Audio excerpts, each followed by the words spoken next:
स्त्री शक्ती तू तुलाच देवी म्हणती, तुझ्याच पोटी विश्व जन्मते तुझीच अवघी महती। जरी तू अबला नसे दुर्बला कशास हा अन्याय, कोणी शापिता कोणी दुःखिता कोणाचा हा न्याय। एक संगिनी जणू रागिणी येईल तुझी या भेटी, तिने जन्म हा इथे घेतला सखे तुझ्याच साठी। तुला बनविण्या सशक्त सबला अन्याय निवारिणी, advocate Shalini, advocate Shalini, advocate Shalini, advocate Shalini. ह्या काय म्हणते, तिला तिकडे नोकरी करायला काय हरकत नाही ना? नाही म्हणजे तुम्हाला तिकडचं समज माहित आहे म्हणून विचारलं। हो अजिबात हरकत नाही। इथल्या आजूबाजूच्या गावातल्या किती मुला मुलींना मी तिकडे कामाला लावलंय। आई तू अजिबात काळजी करू नकोस, मी आता मोठी झाली आहे ना, तुम्ही दोघं नीट राहा बस। चल निघू मी।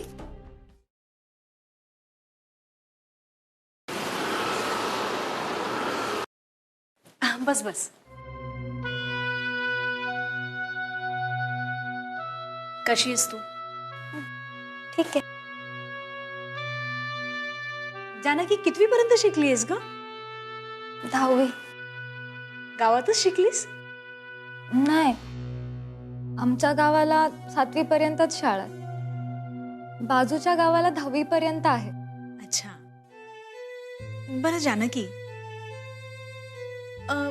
विस्पुतेंबरोबर तू शहरात गेलीस नोकरीसाठी, तेव्हापासून नक्की काय काय घडलं हे मला सविस्तर सांगशील तू? आम्ही शहरात आलो, 2 दिवस मी त्यांच्याकडेच राहिले। तुझ्या नोकरीचं काय झालं पुढे? तिसऱ्या दिवशी एका ठिकाणी घेऊन गेले, ती नोकरी मिळवून देण्याची जागा होती।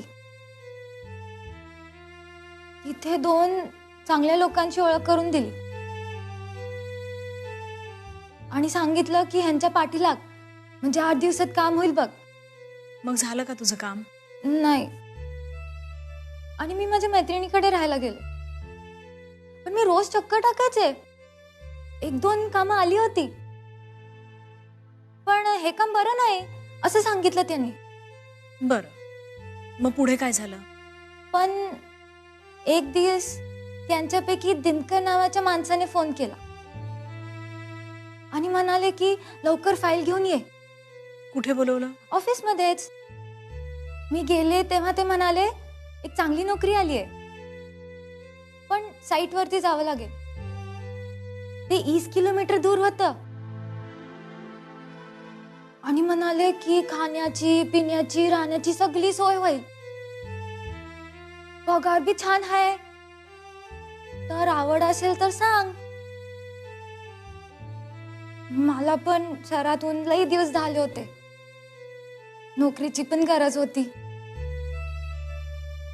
तर मी वय म्हटलं, पण ते म्हणाले मी तुला फक्त गेस्ट हाऊस पर्यंत सोडू शकतो, पुढे तुला घ्यायला एक गाडी येईल, मग ते नेतील तुला, आपलीच माणसं आहेत, 100% काम होईल म्हणाले। मग त्यांनी तुला तिथे सोडलं आणि तू साईटवर गेलीस, बरोबर? वय, एका गाडीत 4-5 माणसं होती, त्या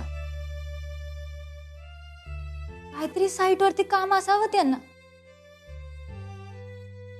फार चांगलं वागत होते माझ्याशी ते। त्यांनी मला प्यायला कोल्ड ड्रिंक दिले, मग कसं ओझं ओझं झालं। पुढे काय झालं? नाही काय आठवत नाही, पण काहीतरी हॉटेलमध्ये असल्याचं आठवतंय, अजून काही नाही। हा, आणि मध्ये मध्ये मोठमोठ्याने गाणी चालू होती, आणि माझ्याशी कोणीतरी झोंबाझोंब करत होतं. अच्छा,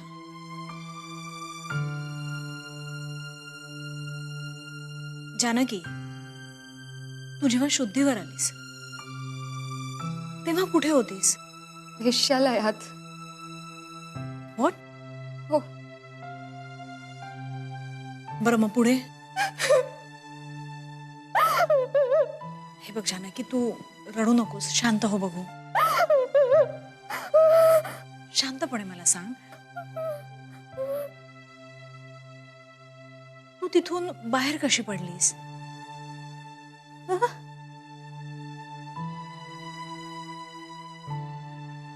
एका म्हाताऱ्या माणसाने माझी मदत केली.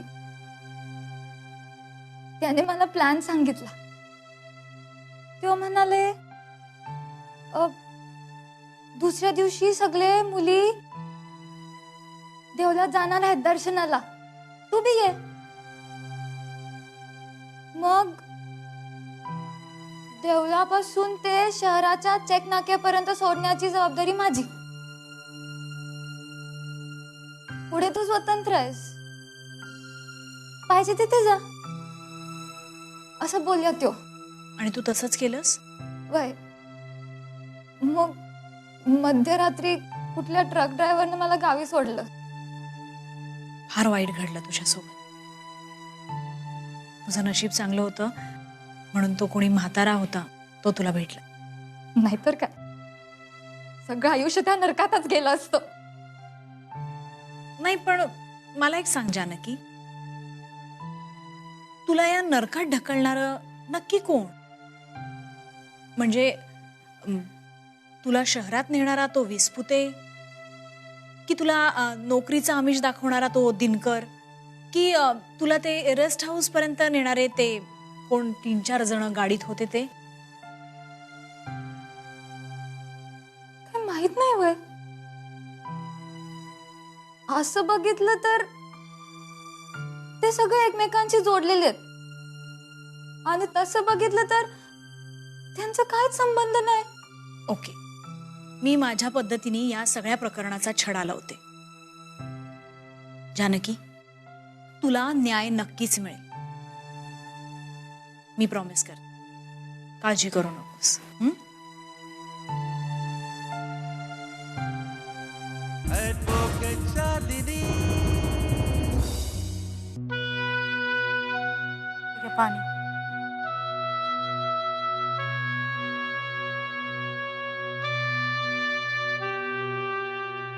काय झालं? शालिनीबाई आपली केस लढवायला तयार आहेत. नशीब आपलं. पण या सगळ्या मागं कोण हरामखोर आहे ते कळलं का? आता त्या बाई शोधून काढतील. कधी वाटतं की हे करून काय मिळणार आहे? आपल्या पोरीचं नशीब तर आपण खराब करून टाकलेस. वा, असं काय म्हणता? यात त्या पोरीचा काय दोष हो? तुझं सगळं खरं आहे ग, पण समाजाला सांगणार कोण? एकदा तिला न्याय मिळाला ना की समध्या समाजाची नजर बदलल बघा. हो, हे हे हे पण खरं आहे. हे खरं आहे. महादेवराव, अहो काय घडलं आपल्या मुली बरोबर? आणि तुम्ही साधं मला कळवलं देखील नाही. कधी कळवणार? समजल्यावरच ना. आम्हाला हे सारं घडून गेल्यावर कळलं. आणि तुम्ही तर माझ्या मुलीचं काय झालं त्याचा निरोप देखील दिला नाही आम्हाला. अहो, तिला लांब नोकरी लागली हे कळलं होतं मला, म्हणून मीही तिच्या बाबतीत निर्धास्त झालो आणि म्हटलं इतकी चांगली बातमी आहे, पोरीने तुम्हाला कळवलीच असणार.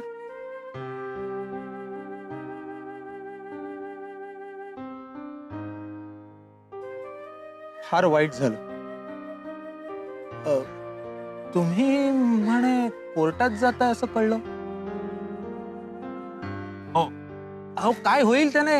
हा, पोरीची बदनामी होईल, बदनामी. बदनामी तर आधीच झालेली आहे. आता 4 लोकांना माहित झाली, आणखी 40 लोकांना माहित होईल, एवढंच ना. खर्च, हा, उगाचच्या उगाच इतका खर्च कोर्टाचा विनाकारण का करा? अरे पण निदान माझी पोरगी निर्दोष आहे हे तरी कळेल ना लोकांना. आणि समाजात असे वाईट लोक असतात हे लोकांना कळलं पाहिजे. म्हणजे उगाच बदनामी होईल म्हणून मी बाकी काय म्हणजे. हो दे ना, हो दे. तुम्हाला काय फरक पडणार त्याने? तुम्हाला कसली भीती वाटते? अच्छा हा, भीती कसली? आणि 2 दिवस आहे मी गावात, जमलं तर या. येतो.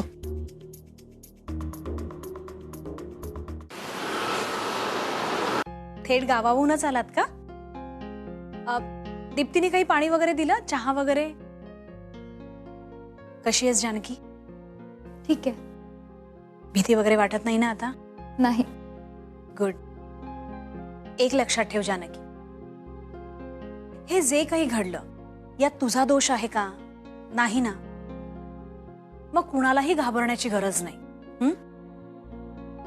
मला मान्य आहे जानकी, जे काही तुझ्या आयुष्यात घडून गेलं ते विसरण्यासारखं नाही, पण तीच गोष्ट मनात ठेवून आयुष्यभर आपली मान खाली घालून वावरणंही चांगलं नाही ना.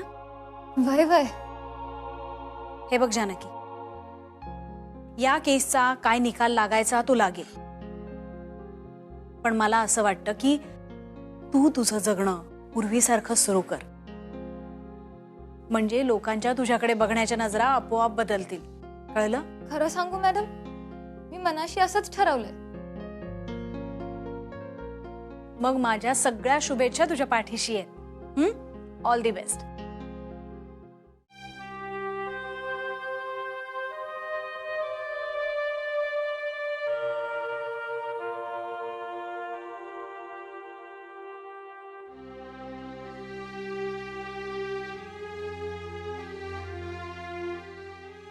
कोर्टाची कार्यवाही सुरू करण्यात यावी.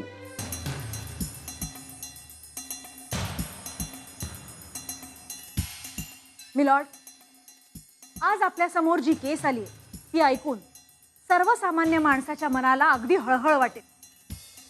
आपल्या समाजासाठी अतिशय लाजिरवाणी घटना आहे. एका मुलीला गावातून नेलं जातं शहरात, हे सांगून की तुला काम देतो म्हणून.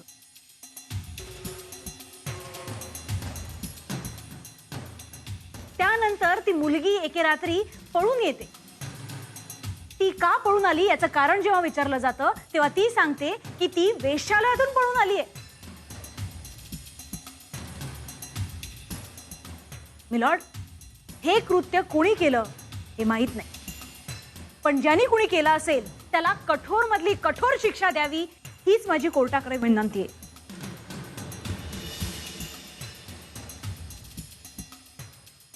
That's all my lord. प्रतिपक्षाच्या वकिलाचं म्हणणं काय आहे?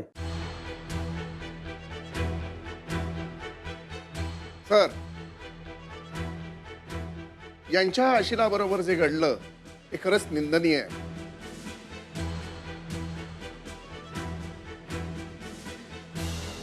पण चांगल्या हेतूनं मदत करणाऱ्या माझ्या आशिलावर हे नाहक आरोप लावतायत, त्याला माझी हरकत आहे.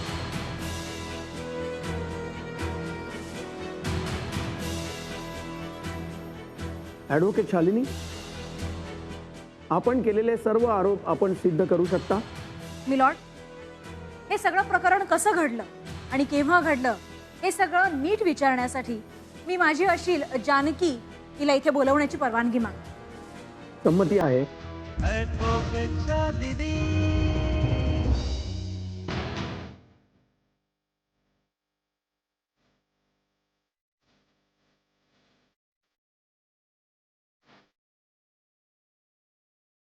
जानकी, तुझ्या घरात काहीतरी अडचणीची परिस्थिती निर्माण झाली आणि मग तू काहीतरी उद्योग करण्याचा निर्णय घेतलास, बरोबर आहे?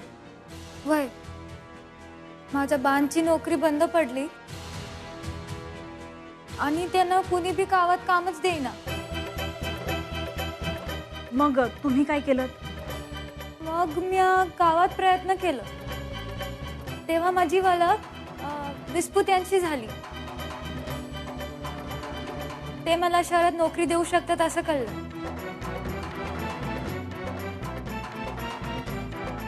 पण घरचे नाही ऐकले तर म्हणून त्यांनी पुढाकार घेतला, घरी यायचं मान्य केलं. मग ते आले? वय. जानकी, त्या भेटीत नक्की काय घडलं हे आम्हाला म्हणजेच कोर्टाला सविस्तर सांगशील? काय कसं काय चाललंय शहरात? हा, आमचं काय मस्तच. तुमचं कसं आहे? आमचं चाललंय. तुमची जानकी तिथे काम करायचं म्हणते. हो, म्हणत होती ती. घरावर संकट पण असं आलं की तुमच्या माहितीत एखादं काम तिच्यासाठी असेल तर बघा ना. अहो, ते शहर आहे शहर. तिकडे हजारोनी नोकऱ्या पडलेल्या असतात. एवढंच काय, नोकरी मिळवून देणारी तिकडे माणसं सुद्धा असतात. हा, माझ्या बरोबर मी घेऊन जाईल आणि तिला संपूर्ण मदत करीन नोकरी मिळेपर्यंत. पुढचं कळेल तिलाच. बाबा, यांनी एवढी जरी मदत केली ना, बाकीचं काय मी आपण करू शकते. मग कधी पाठवायची तिला? अहो, तुम्हाला वाटेल तेव्हा. काय तरुण मुलीची जात आहे. एकटं बिकटं तर तिला पाठवू शकत नाही आम्ही. बरोबर कोणतरी पाहिजेच ना. कशाला काळजी करताय? मी परवाला जातोच आहे. द्या माझ्याबरोबर पाठवून. नाही म्हणजे तुम्ही ठरवा आणि कळवा हा मला. थँक्यू जन. प्रतिपक्षाला काही विचारायचं आहे? Yes sir. मॅडम, तुम्हाला वैशाल्यापर्यंत नेणारा यातला कोण माणूस आहे हे तुम्ही सांगू शकाल? तुम्हाला गावातून नेणारा की शहरात तुमची सोय होईपर्यंत स्वतःच्या घरात ठेवणारा आणि तुम्हाला नोकरी मिळेपर्यंत तुम्हाला मार्गदर्शन करणारा विस्पुते, की तुम्हाला नोकरीचा आमिष दाखवून गेस्ट हाऊस वर नेणारा दिनकर, यातला कोण आहे? की कारमध्ये असलेले ते 4-5 लोक, यापैकी कोण आहे ते सांगू शकाल?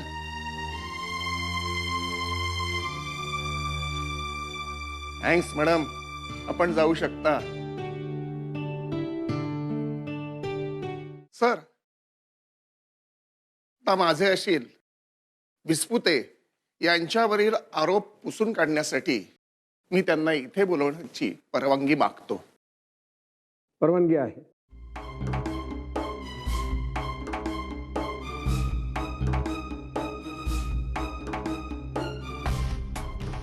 विस्पुते, आपल्याला या प्रकरणाबद्दल काय सांगायचं?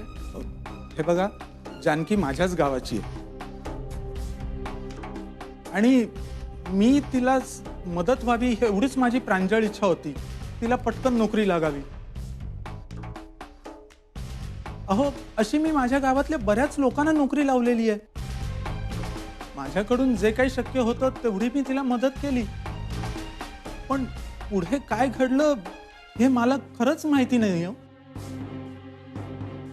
आणि जे काही घडलं त्याच्यात माझा अजिबात सहभाग नाहीये. ऍडव्होकेट शालिनी, यावर काय म्हणायचंय तुम्हाला? नो सर, तुम्ही जाऊ शकता. मिलॉर्ड, माझे दुसरे अशिले आहेत, दिनकर खराडे. परवानगी आहे.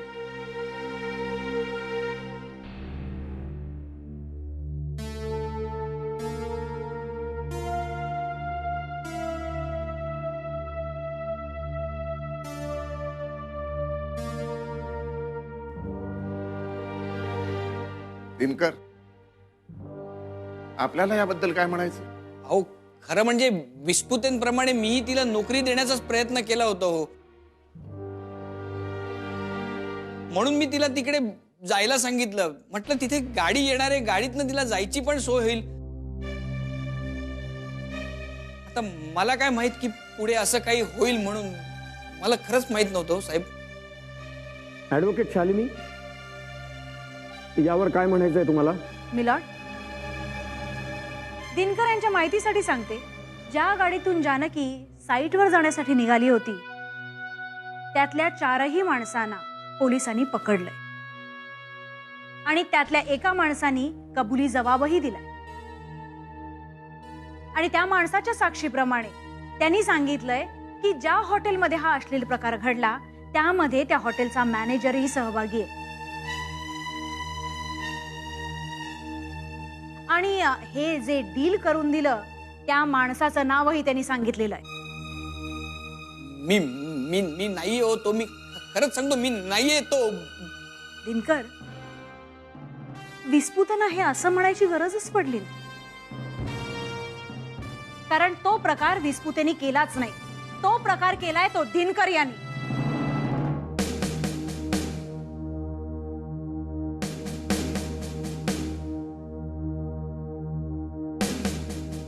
आता शांतपणे एवढंच सांगा दिनकर, की जानकी सारख्या किती मुलींना तुम्ही या मार्गी लावलेला आहे? मी नाही तो. मला असं पकडू नका. मी थोड्याशा पैशांसाठी भुललो होतो. मी पुन्हा असं नाही करणार. मला माफ करा साहेब. मी नाही करणार परत असं. मिलॉर्ड, हे डील ज्यांनी घडून आणलं ते लोकही तितकेच जबाबदार आहेत आणि त्या सगळ्यांना योग्य ती शिक्षा मिळायलाच हवी.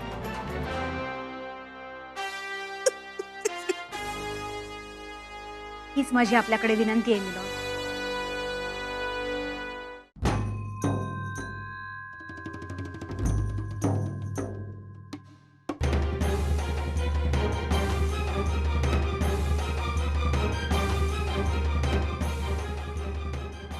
कोर्टासमोर आलेल्या सर्व साक्षी पुराव्यांवरून हे कोर्ट या निर्णयाप्रत आलेलं आहे. या कथेत जी व्यक्ती मुलीला वेश्या व्यवसायासाठी विकत घेते त्या व्यक्तीला भारतीय दंडविधान कलम 373 नुसार 10 वर्षापर्यंत तुरुंगवास व दंड होऊ शकतो.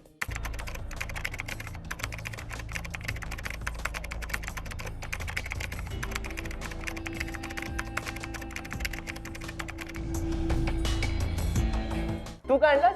मग आता वहिनींना कमी त्रास द्यायचा ना म्हणून. हो, म्हणजे आतापासूनच काळजी घ्यायला लागलीस तर तू. तानाजीरावना सुद्धा बायको नाही, पुतणी असून सुद्धा मुलीसारखी जपतात तिला. मला आधी वाटायचं ती त्यांचीच मुलगी आहे म्हणून. मला सुद्धा तसंच वाटत होतं. अगदी वडिलांची माया देते त्यांना. काय झालं? तब्येत ठीक नाहीये. हा, हे बघ माझा ऐक, आपल्या डॉक्टरांकडे घेऊन जाईल. पण तू माझी काळजी करू नकोस, मी सगळं आटपून घेईन. तू जा बघू आधी. चला.